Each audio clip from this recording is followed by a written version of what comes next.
Donc, là, on a cette fois-ci une propriété hyper importante du logarithme, c'est celle-là. Et d'ailleurs, si vous analysez un petit peu, c'est un peu la version opposée, je dirais réciproque, de la propriété sur l'exponentielle. Vous vous rappelez que exponentielle, je vais mettre ici, je ne sais pas si vous vous souvenez, mais exponentielle de a fois exponentielle de b, ça donne exponentielle a plus b. Et bien regardez ici, c'est cette chose-là, mais le fois, là si vous regardez bien la multiplication, elle est en dehors de la fonction exponentielle, tandis que là c'est à l'intérieur. Et l'addition, elle est à l'intérieur, tandis que là elle est à l'extérieur. Parce que justement, c'est sa fonction entre guillemets réciproque. Alors, je vais vous faire la démonstration de cette propriété. Retenez bien, cette propriété elle est importante. Hein. ln de a fois b, c'est ln de a plus ln de b. Regardez comment on démontre ça. Alors pareil, c'est une preuve entre guillemets, donc je vais pas poser proprement les preuves, mais c'est l'idée de la preuve. Donc ici, vous avez juste à poser que a, c'est exponentielle ln de a. Vous êtes d'accord avec moi? A, c'est exponentielle ln de a. B, c'est exponentielle ln de b. On est d'accord? C'est la propriété hein, qui dit que quand vous avez exponentielle ln, ça annule. En fait. Donc vous avez ça. Et qu'est-ce que vous pouvez dire aussi? Vous êtes d'accord avec moi? Vous pouvez dire que a fois b, c'est exponentielle de ln de a fois b. Truc, c'est exponentielle de ln de truc. Mais ça, c'est d'une part. D'une part, vous avez ça. Et d'autre part, c'est quoi a fois b? Ben, c'est ça fois ça. C'est exponentielle de ln de a fois exponentielle de ln de b. Et exponentielle de quelque chose fois exponentielle de truc, ben, ça fait exponentielle de ln de a plus ln de b. Vous êtes d'accord avec moi ou pas? Oui. Donc là, regardez, pourquoi on est content d'arriver là? Parce que, regardez, vous avez deux expressions différentes pour a fois b. Vous avez a fois b qui vaut ça, et a fois b qui vaut ça. Donc vous pouvez dire que ça égale ça. D'accord? Donc vous obtenez quoi? Que exponentielle de ln de a fois b, c'est égal à exponentielle de ln de a plus ln de b. Et comme vous avez exponentielle d'un truc égale exponentielle de quelque chose, ben les deux trucs à l'intérieur sont égaux. Donc vous avez ln de a fois b qui est égal à ln de a plus ln de b. Ben, c'est exactement la formule qu'il fallait démontrer. En général, vous mettez CQFD, je sais pas quoi ici. Mais c'est exactement ça qu'il faut démontrer là. Donc si vous regardez bien ici, j'ai démontré en quelques lignes. Alors après, on devrait poser proprement, on devrait dire soit A strictement positif, voilà. Mais ici, c'est l'idée de la preuve. Elle n'est pas compliquée. Ici, il faut juste trouver deux manières différentes d'écrire A fois B. Donc vous avez une égalité. C'est aussi simple que ça.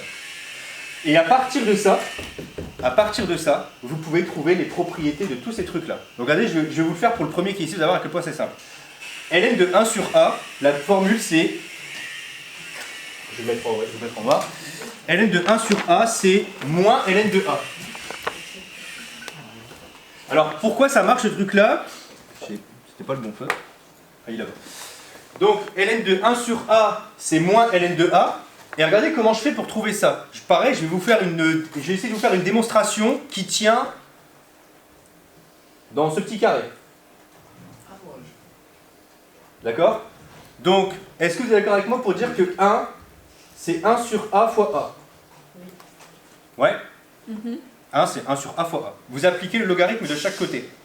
Vous allez avoir ln de 1 qui est égal à ln de 1 sur a fois a. Oui? ln de 1, ça vaut 0. Et c'est quoi ln de a truc fois machin? C'est ln de 1 sur a plus ln de a. Bah, ln de 1 sur a plus ln de a égale 0. Vous passez ln de a de l'autre côté. Vous avez ln de 1 sur a qui vaut moins ln de a.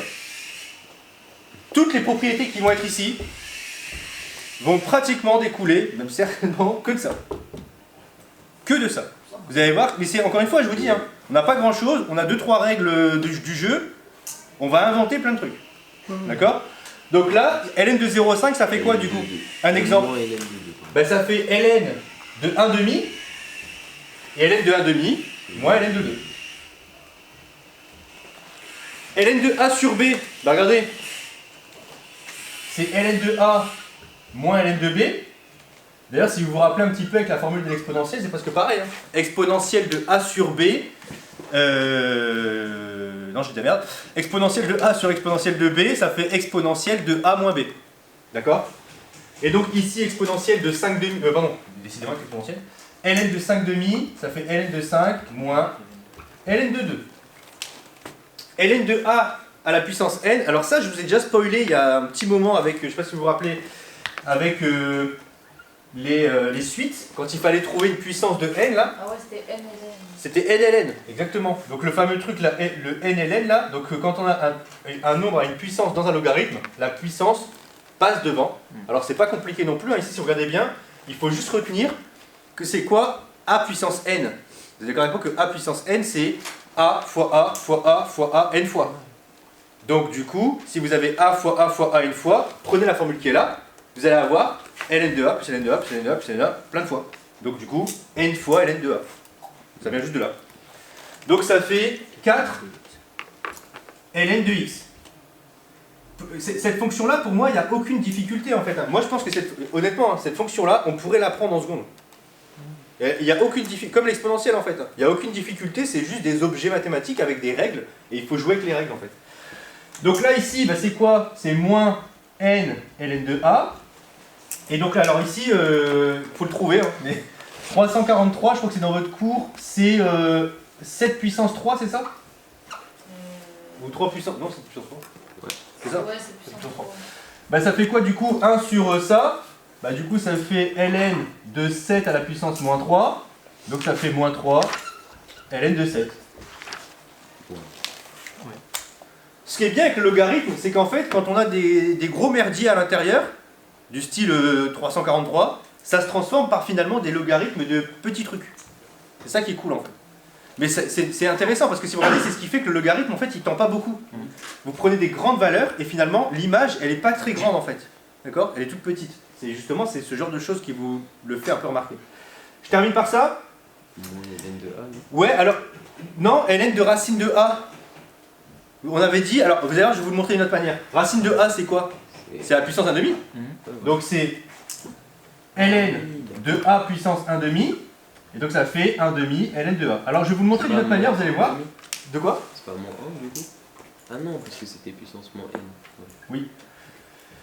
Alors regardez, une autre manière de vous le démontrer, pareil je vais le faire en rouge dans un petit encart là, ce truc là. Regardez comment on peut le démontrer autrement, c'est pas compliqué. Est-ce que vous êtes d'accord avec moi que racine de a au carré, ça fait a? Oui. Tout le monde est d'accord avec ça? J'applique le logarithme de chaque côté. Si vous appliquez le logarithme de chaque côté, ça va vous donner ln de racine de a au carré qui vaut ln de a. Est-ce que vous êtes d'accord avec moi? Ouais. Oui. Mais c'est quoi un logarithme de quelque chose avec une puissance? C'est là. Ma puissance passe devant. Donc je vais avoir 2 ln de racine de a qui est égal à ln de a. Vous divisez par 2 de chaque côté. Ça vous donne ln de racine de a qui vaut 1,5 de ln de a. C'est aussi con que ça. Il n'y a aucune difficulté dans ces propriétés. Vraiment, aucune. C'est que un amusement avec des propriétés un peu marrantes comme la division, qui deviennent soustraction, et des puissances qui deviennent des sommes, des trucs, des produits, tout ça. Donc c'est pas compliqué en fait. Il n'y a aucune difficulté ici. C'est juste que il faut les connaître et ça peut vraiment parfois vous sauver la mise sur des calculs parfois quand on veut soit résoudre des équations, soit simplifier des expressions de dérivées par exemple. Ça peut se retrouver là-dedans. Voilà.